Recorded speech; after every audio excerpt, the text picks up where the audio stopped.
44 years of history, one match, and 96 minutes that nobody watching in Kansas City or anywhere else on the planet will ever forget. Before this match kicked off, the football world had already convinced itself it knew exactly what was going to happen. Two teams who both needed only a draw to advance. A knockout bracket that made losing potentially more attractive than winning. A 44-year-old grudge running underneath the surface, and a ghost from 1982 that football has never been able to fully bury. Everyone expected a quiet, calculated, cynical 90 minutes, a handshake in the middle of the pitch, a slow, meaningless draw while 69,000 fans sat and watched two professional football teams do absolutely nothing for the sake of advancing through the bracket. That's not what happened. What happened instead was 6 goals, 2 96-minute twists, a nation eliminated in the final seconds of stoppage time, and a match so extraordinary that the question now isn't whether it lives alongside the greatest group stage games in World Cup history, it's whether anything at this tournament has come close to it. So what's really happening here, and why does this match matter far beyond the scoreline? Let's go back to the beginning, because you cannot understand what happened in Kansas City without understanding what happened in Gijón, Spain in the summer of 1982. Algeria arrived at that World Cup as complete unknowns and immediately produced one of the tournament's greatest ever upsets, beating the reigning world runners-up in their opening game. They followed that with a second victory, putting themselves in genuine contention to reach the next round. And then came the final group game, West Germany against Austria. Two European neighbors who both knew exactly what result they needed. A 1-goal German victory would send both teams through and eliminate Algeria on goal difference. Germany scored early, and then for more than an hour, both teams played keep ball in the most transparent, calculated act of competitive manipulation the World Cup had ever seen. Fans inside the stadium booed and held up handkerchiefs. Journalists described it in real time as a disgrace. It was later given a formal name, the Disgrace of Gijón. Algeria went home. They'd been eliminated by two teams who decided the result of a football match before playing it, and did so openly, in front of the entire world.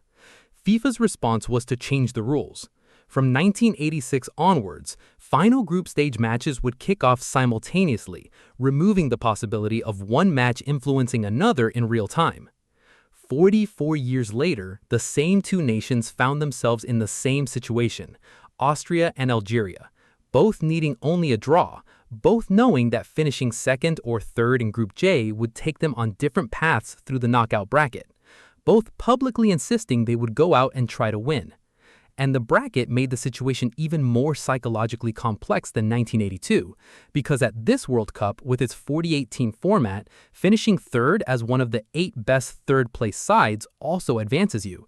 And the third-place path from Group J appeared to lead toward a considerably more manageable round of 32 opponents than the path reserved for the group runner-up, who was set to face Spain, the holders of the European Championship and one of the tournament's strongest sides. A professor of economics had already told journalists before the match that there may genuinely be a situation where it is better for both teams to lose that final match. The financial modeling was real. The incentive structure was real, and the ghost of Gijón was hovering so visibly over Kansas City that the pre-match conversation had almost entirely shifted away from football and onto whether football was even going to be played. Here's where things get interesting. Both managers stood in front of cameras in the 24 hours before kickoff and said in clear terms that their teams would compete. Austria's manager said his players would go out and try to win the game, regardless of who they might face afterwards. Algeria's squad echoed it. Their federation had specifically noted the 1982 history and said Algeria had never resorted to those practices in their entire footballing existence and wouldn't start now. The world watched anyway, because what teams say before a match and what actually unfolds on the pitch can be two entirely different things. But that's only part of the story. The match kicked off at Kansas City Stadium on the evening of June 27th, and within minutes it was clear this was going to be nothing like 1982. Austria went ahead in the 28th minute. A perfectly weighted ball over the top from their captain was chased down by their veteran striker, who had spent much of his career fighting injury and was appearing at what many expected would be his final World Cup. He got there ahead of the keeper and finished. Austria led, and now the pressure shifted entirely onto Algeria. Algeria hit the post in the 40th minute with a thunderbolt from outside the box. Then, just before halftime, they equalized with a goal that was as sharp and direct as the situation demanded.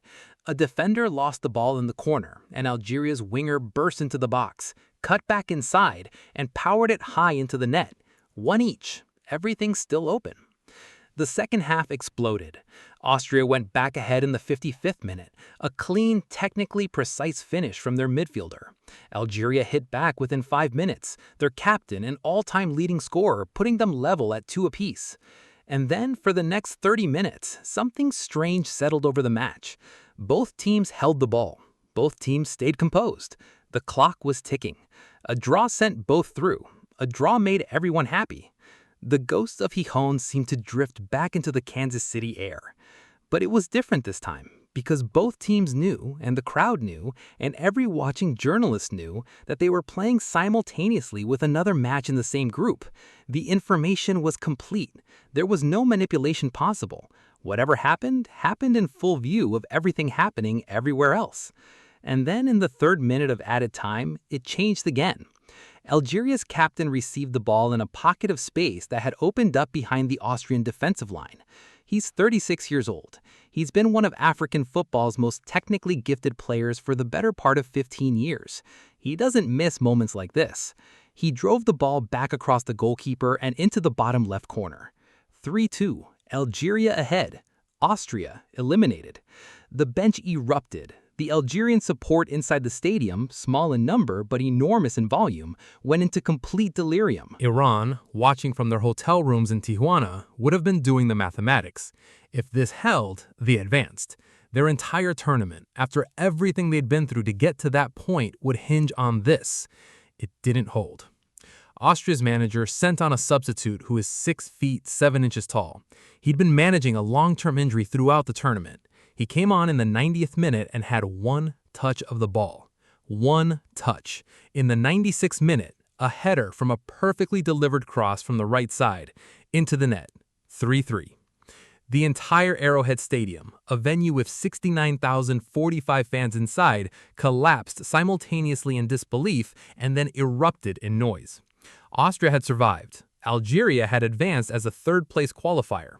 Iran were eliminated in the final seconds of the group stage, and the match that the entire football world had predicted would be a quiet, calculated, cynical draw had ended as one of the most genuinely extraordinary group stage games in the history of this tournament. Now, this is where things change, because the controversy part of the story isn't just about whether either team was trying to manipulate the result. It's about what this match reveals about the format that produced the situation in the first place. An economics professor was right that the incentive structure created a scenario where losing might rationally be better than winning. That incentive existed. It was real. The fact that the match turned out to be a 6-goal thriller doesn't mean the incentive wasn't there. It means both teams, in the end, competed anyway. But what about the next group that finds itself in the same situation, where the bracket mathematics clearly favor a loss and where the teams involved decide not to play with the same spirit that Austria and Algeria brought to Kansas City? The 48-team format, with its 12 groups and its 8 best third-place qualifiers, creates multiple final-day scenarios where this structural problem can emerge. Tonight, it produced one of the best matches of the tournament. That doesn't guarantee the next time it happens will end the same way. Algeria will now face Switzerland in the round of 32, a manager they know extremely well because he previously led their national team. Austria will face Spain. The bracket that both teams were apparently trying to avoid has sorted itself in the most dramatic way possible, with no calculation, no cynicism, and no echo of Gijón. Just football. For Iran, the ending is genuinely heartbreaking. They came to this World Cup having navigated every obstacle imaginable. Training camps moved across borders, staff denied entry, ticket allocations revoked, visa applications appealed. They drew with New Zealand and came into the final group day still alive, and then a 96th-minute equalizer, scored by a substitute giant who had 1 touch of the ball, ended their tournament in the cruelest possible way. For Algeria's captain, a player who has represented his country for 17 years and scored his 39th and 40th international goals tonight in his first ever World Cup appearance, the match was the culmination of a career built for exactly this kind of stage. He finally got his World Cup. He delivered on it completely. For Austria, a squad built patiently over several years under a methodical, detailed manager, advancing to the round of 32 to face Spain is the biggest challenge they could have been handed, but they've earned the right to face it. No team that plays like they played tonight, twice coming back, twice being pegged back, surviving a 93rd goal and then converting in the 96th, can be accused of lacking the character to compete at the highest level. Where does this leave the conversation about the format? That's the question FIFA will need to think carefully about. Tonight answered it on the pitch, but the structural question remains. The incentive to lose existed before kickoff. It was only football, and specifically the character of the players on both sides, that made sure it didn't matter.